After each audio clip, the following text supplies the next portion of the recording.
The game of golf. Fascinating, frustrating, and the focus of today's show, or at least that's what I try to take a swing at on this authentic avenue.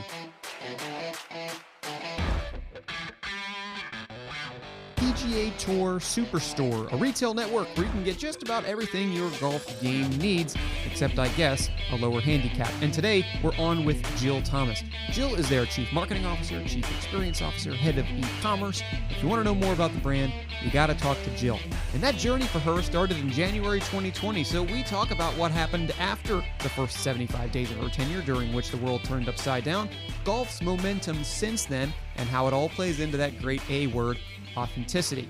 We expand on things like the transformation to modern marketing, as well as explore why marketers, if they're supposed to be the great chief storyteller of their business, don't follow the story as often as a broad industry. I thought that was an interesting discussion. And then, of course, towards the end, we also talk about her definition for the word and advice as to how to achieve it. I've gotten more into golf over the last 2 years. I even caught myself watching it the other day, and it's possible you've tried it yourself in the last year or two at least once. And now you'll get to learn about the business side of it, at least from the retail perspective. So let's tee off. Sit down, relax, and listen in as I get real with the PGA Tour Superstore and Jill Thomas. Hey, Jill, how you doing? Good to chat with you. I am doing great, Adam. It's good to talk to you as well. I have been a bigger fan of golf over the last year or two than I was historically. We're going to talk today about how that has been mimicked across at least the US, and of course, how it's colored your journey. The first thing that I want to do is to ask about that change that you've made, because anybody who goes on your LinkedIn can see, wow, Jill was a leader in food and bev and hospitality in that way for a long, long time. And boom, all of a sudden, moved over to the PGA Tour Superstore. Why was that? And hey, some people might even be wondering, what is the PGA Tour Superstore? So I'm hoping you can enlighten me on both fronts to get started. All right, that sounds great.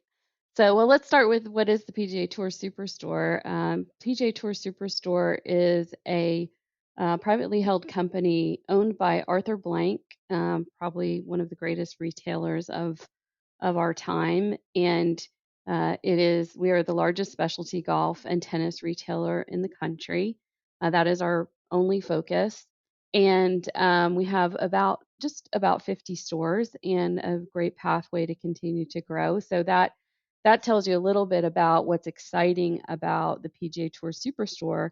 Now, to be honest, when I joined, it was pre-pandemic, so I didn't see this incredible growth in golf. Um, I knew that golf is a game I have a lot of personal passion for, and I thought it would be really fun to help tell those stories and to get other people as passionate about it as I am. But I didn't see what was, coming just shortly, a few months after I started, which was this global change in the way people see the game from a game where I have to, a hard game where I have to sort of hit a little white ball into a hole, more into this opportunity to uh, you know, socially connect while physically distancing and be outside and mind, body, and spirit, and all the great benefits of the game that I think a new audience is discovering, or our current, our existing audience is rediscovering. So that's sort of who the PGA Tour Superstore is. And then, my story is simply this: I have great passion for great brands and brands that have the opportunity to tell a great story. And that really transcends any sort of industry. I guess if you look at what is consistent about these industries is they're fun and they're lighthearted. And in my mind, food service in particular is a great place for a marketer to be because there's so much marketing that is happening, both strategically and tactically and digitally and socially, and all the ways that we like to connect brands with consumers and consumers with brands. So it's for me, I really feel very fortunate to have worked in food service. And what is again cool for me, I had the opportunity to work both on the brand side, like at PepsiCo, as well as on the retail side and some of the um, the chains that I've worked with. And then on the, a brand side, like, or a brand like Cinnabon, which is brand, it's CPG, it's retail, it's all the things. So just a great training ground and a great way to do a lot of marketing in food service. So the move to the PGA Tour Superstore was really a pretty easy decision for me because one, the ownership, two, the growth, my own personal passion for the game, and then finally this opportunity to really transform the business into a more modern marketing organization, and that was really what was most exciting to me. Arthur Blank, for folks who don't know exactly who that is, if you go on Wikipedia right now, you'll see co-founder of Home Depot, owns the Atlanta Falcons, so very big in the Atlanta world. Also the owner of Atlanta United, if you're a soccer fan like me, and now into golf, which is, as I said, a game that I'm getting a little bit more excited for. I do want to talk about who tends to like golf or historically, and then how that's changed. Mm, I'm going to ask that in a little bit because, like, frankly, Jill, between you and me and everybody else listening, like, for a long time, I kind of just thought golf was like where business was done. A lot of old white hmm folks, cigars, things like that. So, and a lot of people maybe had that perception. Obviously, last year, people want to get out and want to do something recreationally. Golf was also one of the first and only things available. But I want to talk about that and this related momentum in just a second. Let me ask you a question about going back to the story as opposed to the business. There are certain mm. industries that I've observed. I think CPG is one of them. Tech is definitely another one. And tech is so broad, you can be like, well, I'm not in that kind of tech. I'm in this kind of tech. But whatever. Let's just say tech broadly. Once somebody gets that broad vertical expertise, it's been my experience just from observation that they tend to stay there. Following the story, while interesting, for most people seems to have a limit within those, let's say, two walls of the vertical, left and right. Why don't more people, if marketers really are like the chief storyteller, why don't they jump industries more often? Do you think that's just like a sign of the times where last year meant a lot of industries had to rethink what they did and who they brought in? Or do you think that it's more of a personal change where folks have seen the last couple of years and thought, why not now to change what I do, regardless of what the industries want? I think it's probably a little of both. I will say in food service, and restaurants in particular, it it's really kind of a small world, and there is a level of comfort and truly understanding that business, and it's a little different because product in the restaurant world is owned by the marketing team generally. You usually own the menu, and so there's an innovation component that you get to drive, which is pretty cool. Um, but I think really why you're seeing some change in in that, in that old way of like you stick in one industry is because I think business is starting to understand that we are the chief storytellers and that transcends industry. And it kind of gets back to me what the core of your podcast is all about, this idea of authentic brands and authenticity, which means it's not about the product or the industry as much as it is the consumer and the need that you're solving and your real purpose. Like, what is the purpose? So, we've talked about this before, but again, I use Cinnabon as a great example.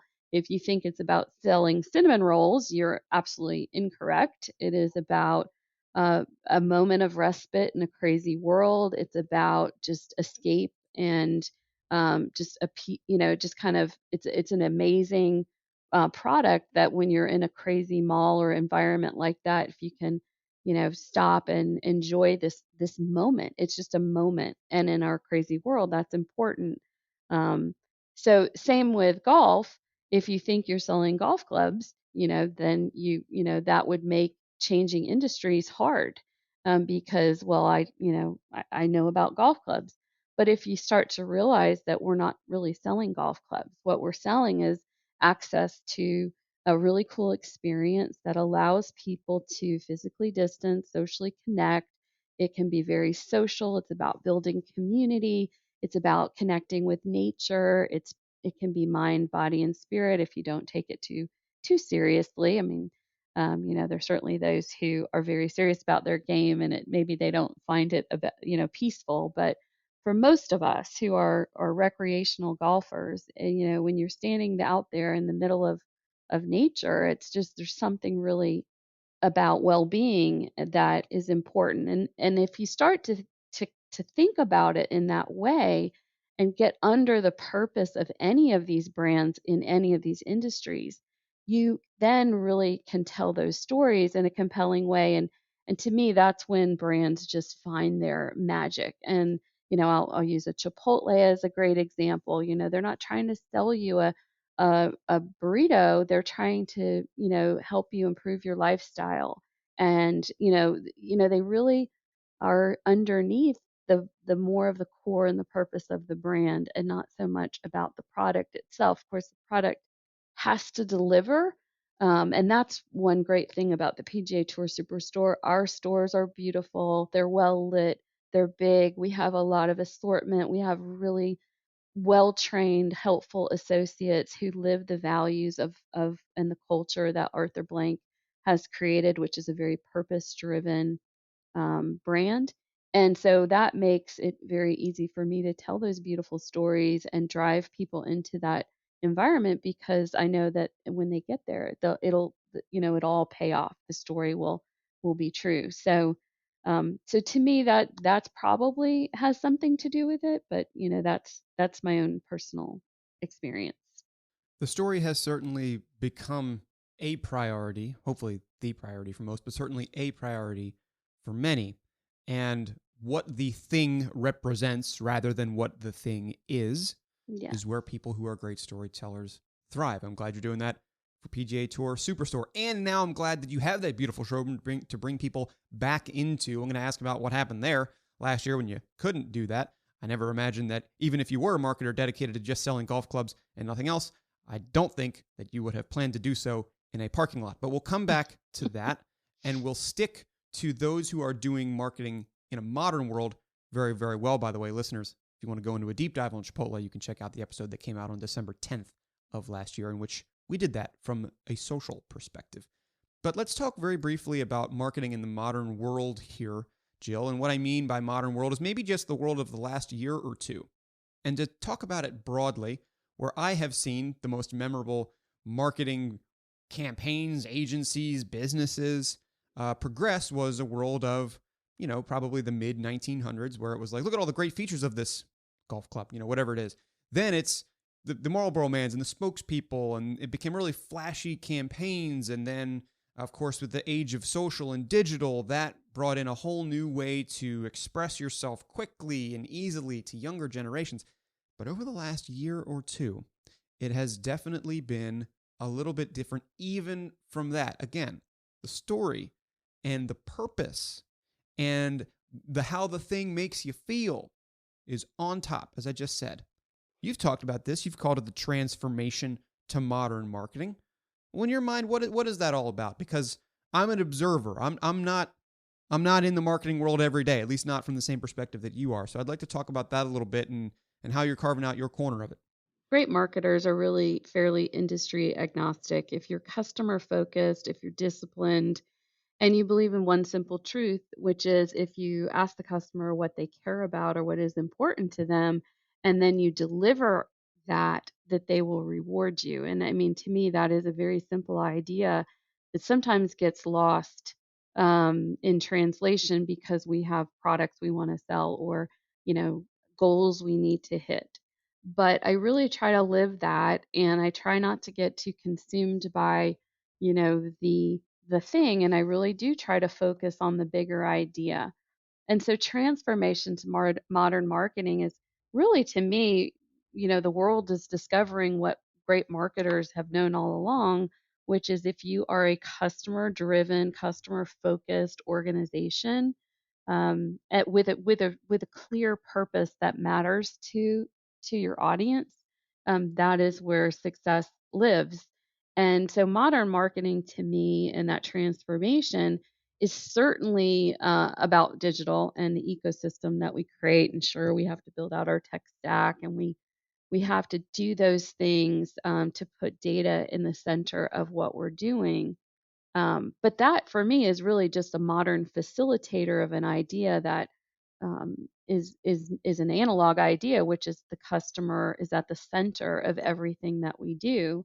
And at the end of the day, um, what I mean when I say transforming this team and others that I've worked on to modern marketing, it is the enablement. Digital provides the enablement, but it's the evolution from cost center to revenue driver, meaning the old school marketing is seen as like it costs us money. We spend money on marketing versus seeing your marketing partners as a strategic thought partner who can help us drive the business and also creates revenue on their own. And that's really about connecting the customer, leveraging the data and the insight to move beyond a transaction to a relationship. The better we manage that relationship, the more value we can deliver, and so we can deliver revenue, and we can tie that revenue very specifically to our actions. So digital has enabled it, but really we've been on this mission for, you know, since the invention of marketing, back in the 50s, so, and the idea is really customer driven. So that's what I mean when I say transformation to modern marketing. It's really, this awareness that people are now having. Hey, wait, marketing is more than pretty pictures. We actually can deliver results. Well, I appreciate your thoughts on this, and also, listeners, there's a great visual to go along with it, which I can't do here because it'd be bad radio. But when we first talked about this, as an example of it, Jill held up a book that said "F the funnel" on the front of it, which I thought was very funny. What are your stack of Yeah. books right now that you're reading to help you along this journey? I'm curious. Well, it's funny you asked that because I am a voracious reader. I am a, I have, I never am satisfied that I have all the information I need. I am reading this book, F the Funnel, by Jeff Pedowitz, and I'm super excited to read it. It really speaks to what we're talking about. I am trying to learn more about AI. It's a little advanced topics for our brand right now. But I always am trying to sharpen the saw. I read everything. I never assume I know anything. I listen to podcasts religiously. Yours in particular, I listen to. I read white papers. I'm on LinkedIn all the time, downloading the newest, latest information, and I just really try to, stay on top of my game. It doesn't mean that we are not an advanced digital marketing team yet. We're moving in that direction. We're a pretty small brand, all things considered. So AI is not, we're not quite there yet. We've got some foundational work to do, but you know, I always want to know what's the thing. And then I try to just, I like to read about what marketers, like what was underneath some of the great ideas. Chris Brandt at Chipotle is one of my, I think he's one of the greatest marketers in the business right now. I really try to know who's doing, who's leading what brands. To your earlier point, a lot of great marketers go from one brand to another. We just saw that with our friend Fernando Machada at Burger King moving to a Right? different industry. Yeah, talk about And industry change. Yeah, yeah, right. And that to me is he's a great storyteller. That goes back to your first point. He can do anything. yeah. So, anyways, that's sort of what's on my reading list. It's long. Well, maybe we'll get a list of that and put it in the show notes or something. But for now, let's talk about how golf has changed over the last year or two. And I'm not just talking about the tech innovations. It doesn't take long if you are captured by the algorithm on TikTok to see, for example, a top tracer show a great golf shot. We're Yeah. certainly a far cry from almost exactly 5 years ago when Eldrick, the golf robot, hit a hole in one on the 16th at the Waste Management Phoenix Open in Scottsdale. But over the last year or two, that change has been much more foundational, not only in the feeling that you get when you're out, but the ability to play. And that extends to the rest of the golf world, including yours. You joined the PGA Tour Superstore in January of 20. So you had about 2 months and a week worth of normalcy before the whole world got thrown upside down. What was that like? Yeah, That's crazy. By the way, you're a great golf historian. I like that about you. Honestly, I was so excited about this role and this opportunity, and I could see that there was a great opportunity to evolve the marketing function here. And I read all the books, the first 90 days. I had a plan. I really wanted to do this exactly the right way. My thought was I would come in and I would be pretty silent, listen, listen, listen, and learn as much as I could, really try to understand, the organization, the culture, all those things. And I was kind of cruising along in that path. And I had already made a couple of presentations to our leadership team about my vision for how I wanted to see things change. And I'll be honest, I think in those early days, there was a little bit of, oh, that's cool, that's neat, wouldn't that be nice? Kind of like, okay, back to our regularly scheduled program.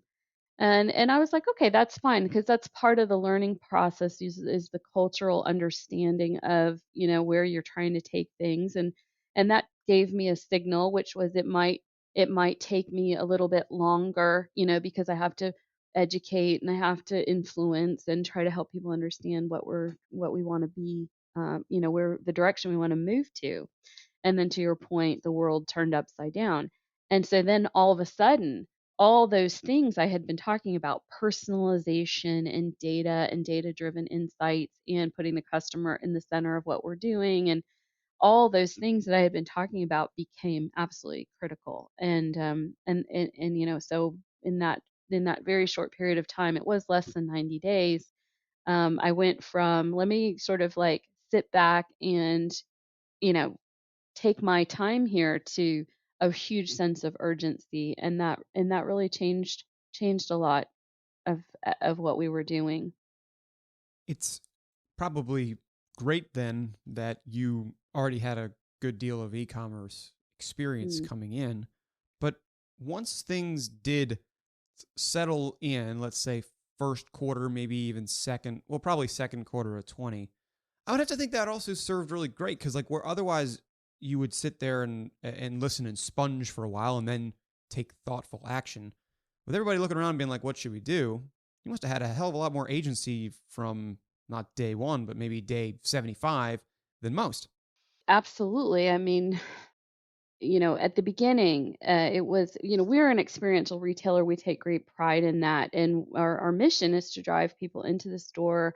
We want to talk to people about their game. We want to understand what their actual needs are. We don't just want to sell them products. We want to really customize their product set based on their individual game and their needs and their goals for their own game.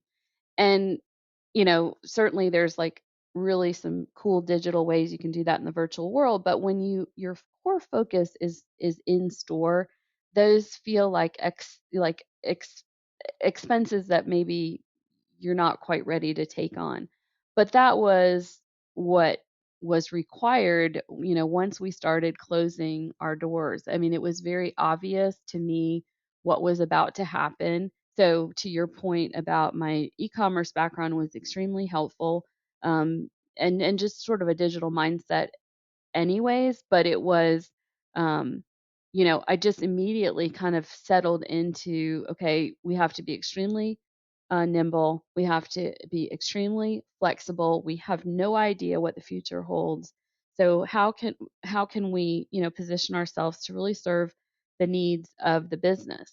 So we were challenged by this duality, this, how do you find a way to develop new and compelling digital experiences while ensuring we maintain our commitment to the experience in the physical store. That was where we started. That was before COVID. Right. And honestly, some people here saw those as competing agendas. When I would talk about digital experiences, some people would say things like, well, we want people to go into the store. Of course we want people to go into the store. But this idea of how do you create a parallel virtual world that kind of delivers those same wonderful feelings and experiences as someone in the physical store. But immediately, as we began closing the store, it was evident that e-commerce was going to play this larger role in our response. And being from food service, fortunately, curbside was the easiest thing it came very early and it was like a no-brainer, and we did it. And once we did that and the organization saw the incredible success that it enabled, it put all those other virtual experiences back on the table. So we did virtual lessons, virtual personal shopping, Facebook Live events. We added functionality to the website, TrueFit, for those who couldn't try things on. We added a variety of new payment convenience options like Apple Pay and Quad Pay to make purchases more affordable. And the organization fully supported and got behind all those ideas, and it really clearly paid off. So when you're reliant on just your physical space for a great brand experience, taking that physical space out of service can present, a pretty big risk. So having the digital footprint to complement the in-store experience is always the goal, pre-pandemic and post-pandemic. For us, that journey continues, but it is elevated quite significantly because of our experience during the pandemic. And now this sort of recognition that you need to have both. And that is it's no longer a nice to have, it is a must have. It's a must have, especially now, because Yeah. once space was scarce, now it is opening up. There's plenty more space, not Yeah. just inside the store, but on the course. So I'm curious, because we are tiptoeing back to a 100% world, there's a heck of a lot of momentum to capitalize on. How are you doing that? And I can't finish this question without making a reference to having some fun along the way. I want you to tell me about, I believe how you described it was the biggest unseen video of all time. Yeah, I did call it that, didn't I? Well, listen, so very early we recognized that golf just happened to be one of those things that was bringing some positive energy into people's lives in this time where so much not positive, negative, I don't want to say negative, but just, I think it such was kind of a negative. I mean, it it was was negative to me. pretty it was pretty awful, right? So, all of a sudden we said, you know what, our purpose is no longer just to sell people stuff to enable them to play it. It's also to be fan serving fans and have some fun with it. So, we started in parallel to all the things we were doing with e-commerce on the selling side. We also just really tried to amplify our social voice. We tried to have more fun. We tried to be more present. We had to try to make people laugh and think of new ways to really kind of use golf as the starting point, but kind of bring it more into life experiences. So we created a lot of content that I'm really proud of, and I say it's it's the most unseen because we're small and we don't have a big media budget, but we did invest quite a bit in the content itself. And we did, one user generated spot that was about playing through, which I know a lot of golf brands have used that. I really feel like we were the first to use that. And just this whole idea of like showing some positive moments about bringing families together, spending time together, being outside, being, healthy in terms of exercise and movement, and mind, body, and spirit. So that was sort of the way we were moving forward. But the greatest unseen video of all time is we created a 2-minute, 2.5 minute mockumentary about the quiet sign guy. So as you probably know, if you're watching golf tournaments, and the golf tournaments had come back, but the fans weren't back. And so, which was a bummer because, we love to get out there and watch our heroes play the game. And the marshals, or the volunteers at every golf tournament, there's, upwards of 1,200 volunteers at most of these major PGA events. They weren't back on the scene because there were no fans there. So the quiet sign guy, or the guy who holds up the quiet sign, what was he doing? What was he doing all this time? Because he takes that job very, very seriously. And so, we wanted to highlight and feature what we thought the quiet sign guy might do. And honestly, to me, it is hysterical. It is definitely, in the best of show kind of mockumentary style. there's a lot of little details and a little comments in there and little hints of how seriously he takes his job. And I absolutely love it. It's something I'm super proud of, but I can't say, it certainly didn't go viral, and it certainly, wasn't seen by millions of people, maybe hundreds, maybe thousands of people, but it to me was really what the spirit of what we were trying to do, which is just to bring a smile to people in a moment that they needed it. So that's what Well, I it's think that's about. a hell of a lot more of an authentic game than virality going for millions of views. Yeah, listeners, I'll put a link to it in the show notes here, and I'll probably put it as a separate post on LinkedIn too, because I saw it, I thought it was great. It's funny, so many notables in our industry, Nick Faldo, the Golf Channel's Morning Drive cast, they all did it. Everyone did it for no cost. Everyone was so willing to give us their time because everyone was looking for ways to bring a smile to people's faces. And so, we were able to pull it off with some pretty there's some pretty famous voices and people in it, and really it was very reasonable in terms of how much we spent on it. But again, I'm super proud of it. I would love that you would link it because I think more people should see it just to put a smile on their face. Well, yeah, just to give them an idea of like what telling this story really is all about. I mean, there's nothing, no view count is going to tell you how genuine Exactly. something is. This podcast doesn't have 1 million listeners. That'd be cool, but it doesn't. It's all about the conversations that we have. Agreed. I didn't really create it for that purpose. We Yeah, created it to really show that we understood what people were going through, and we understand the game. Like, we know that the quiet sign guy is an important player in the world. Like, people think about the professional golfer or the patrons at an event, but those volunteers really make those events happen, and we wanted to sort of pay homage to them. So that was what was fun about it. sure. That could be a building block of what authenticity is to you. I have 2 more questions here.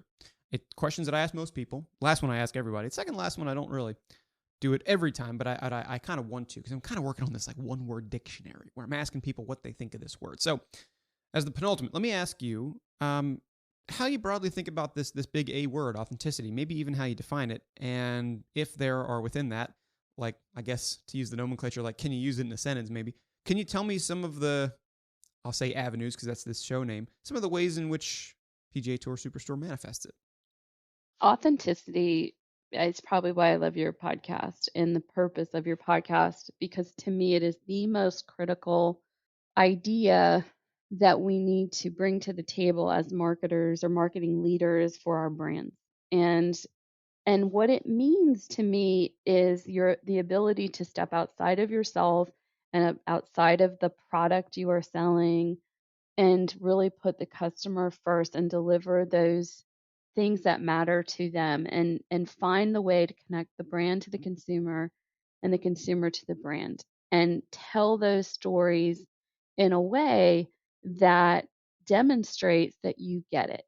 And so that it's a bit of a long answer. It's not a one word answer, but it really, for me, I like to use Cinnabon as an example because it's a brand everyone's pretty familiar with, and it's so iconic. And in terms of the product itself, it's a brand that's a 35-year-old brand that's created by a single product, which is pretty amazing.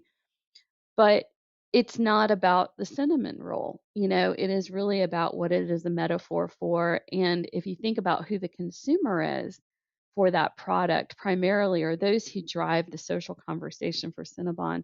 It is the most highly diverse, most socially conscious, highly educated. It is a young female primarily, and oftentimes they don't actually even eat the product. They just use it as a way to talk about their love of something. It's like the ultimate sign of love. And for once we understood that audience, we were doing partnerships with the Female Quotient, which is about driving empowerment for women and in businesses that are historically male driven, and building confidence in young women. And it just like opens the door up to so many different ideas and and that to me is the where authenticity is born. It's born in this true understanding of who do you serve and what do they care about. And more, more importantly, not those, like you said, the features and benefits. Truly in their heart, what is this about? And that to me is the root of authenticity. And that really today, if you are not an authentic brand, you are really got a tough putt, as they like to say, because um, it is so obvious, I think, in 2021, in the way that consumers get information and experience brands and seek out. They're more proactive. They have access to so much more information. You really have to walk the talk, and that's what authenticity is. Well, I think that was a very thoughtful description, especially with using a little bit of terminology. Let me attempt to use some of my own here as I move to the last question, which is going to be around advice. Lots of people that listen to this show, they're either marketing leaders already, or they're people who are hoping to get there. Folks who emulate your journey, Jill, for instance, and they are looking for ways in which the people they look up to carve their own avenues to authenticity. Because even though we are on the back end of these awful, awful times that I refer to as negative, but there is some positive there. Let's just say that some folks who are either struggling to find a job or worried to jump or feel like they're spinning their wheels, feel like they might have a bit of a difficult lie. They're not quite sure where to go, not quite sure how to define themselves. They're tied to other things as opposed to their own purpose and telling their own story, or telling a story as opposed to a bottom line. You've had experience breaking out of that, and so I'd be curious to know, as we close, how would you advise those folks on how to build their own avenues to authenticity, whether it be for themselves or for their businesses? That's such a deep question, and I could be very vulnerable and tell you, when you're a person and a woman in business, or you're the, trying to create a career or support a family, you might find yourself in a position where you're not fully fulfilled, but you feel you have obligations, or the world is going through what we just went through, and therefore your opportunities are more limited. I would really give a couple pieces of advice to especially, specifically to marketers. Um, but I think the first piece is really to anyone, and we spoke to it at great length, so I won't over speak to it. But really, never lose your intellectual curiosity. Become an expert at something. The world is at our fingertips through the power of the internet, and we can get education virtually, and we can read, and we can really kind of hone in our craft and our area, our point of view, through work, through that intellectual curiosity. Read, listen, if that's more your style. There's so many free and easy ways to continue to drive your education and learn and build connections and reach out to people. I guess that'd be a subset of it. I can't tell you how many people I connect to in LinkedIn and that I don't know, that I just say, hey, I think what you're doing is awesome, and I'd love to like be a part of your network. And they never say no. People reach out to me all the time and say that, and I always say yes, because I feel like it's my part of my role, and as a mentor and as a person who wants to help other people grow. So don't be shy, just get out there and ask the questions. That intellectual curiosity is I think applies to sort of anyone. But any marketer, the most important piece of advice I would give is really understand that it isn't about digital or analog. It's about the customer, what they need and what they care about, and always making it your priority to know and understand them and advocate for them, always passionately, even when someone challenges it. And so, said differently, this idea of practicing radical empathy for your customer, I think, is the most important attribute a marketer can have today. And we have all kinds of cool ways to get that insight. That's sort of neither here nor there. Really, it's the personal passion and commitment to advocating for the customer always. So those are my two pieces of advice. Now, listeners, if you need, or if you're asking yourself, For example, let's go to that build a niche expertise and just reach out and ask questions. Do you need another proof point than what you're listening to right now? I mean, that is advice that I took even before I met Jill. Years ago, I thought if I just ask questions, I'll learn a ton. I'll develop something that I'm really good at, and I'll build my own authentic journey that way. Now, it happens to be on the very A word that I built that authentic journey, but think about it for yourselves. Where can you this week ask somebody who you look up to, who you admire? Who can you connect with? Who can you ask one question to? Start there and let it snowball. For now, you can listen to this as a proof point that it works. And this conversation today, a great manifestation of it. Jill, I really appreciate you coming on, telling me your story.